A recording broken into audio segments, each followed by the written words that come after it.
Notes from Naija, because every day in Nigeria teaches me something that I didn't know I needed to learn. Curiosity.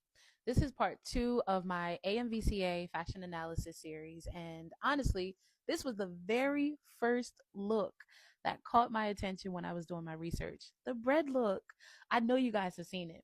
And the reason that I didn't immediately talk about this is because I knew that it deserved so much more thought behind it. Because at first glance, people see shocking, they see dramatic, they see extreme, over the top. But the more I looked at it, the more I realized this is not just fashion, much like the other ones, this is storytelling. And honestly, this connected to something that I continue to notice in Nigeria.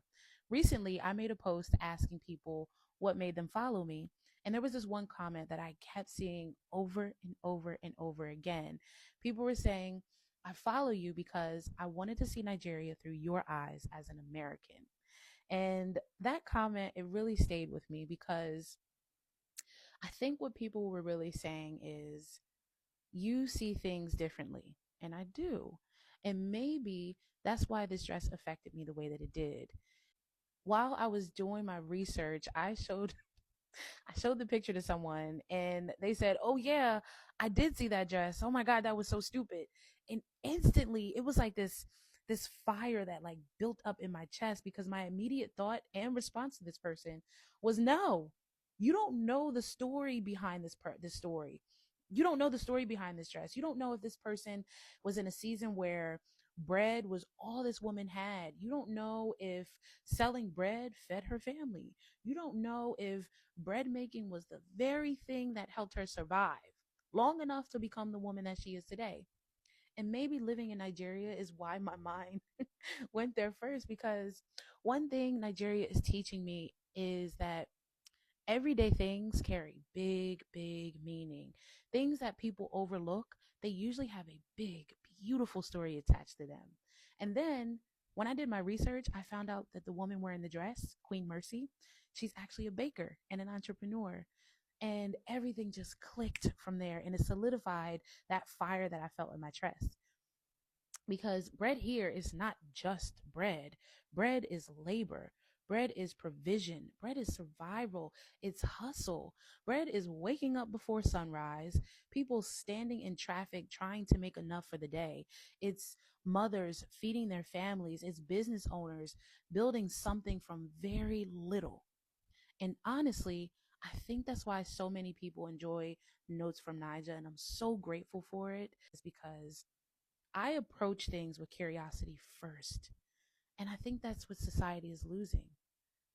We have become so quick to call things weird, stupid, ugly, and unnecessary without critically thinking or asking questions like, well, what's the story behind this? Or what does this mean to someone? Or what experience created this perspective?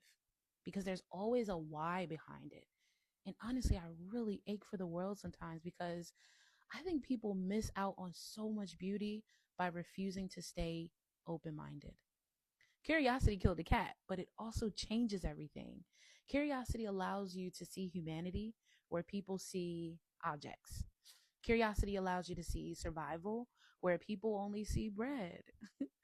Curiosity allows you to see storytelling where people simply see fashion. And living in Nigeria has really stretched that part of me every single day, because the more I live here, the more I realize that some of the deepest stories have hidden messages in ordinary things. And I think that's what this dress means to me. It's not stupid, it's not extra. I saw survival in art. I saw entrepreneurship turned into identity. I saw somebody honoring a story that the world might normally overlook. And maybe that's the biggest lesson that's being left with me with this look.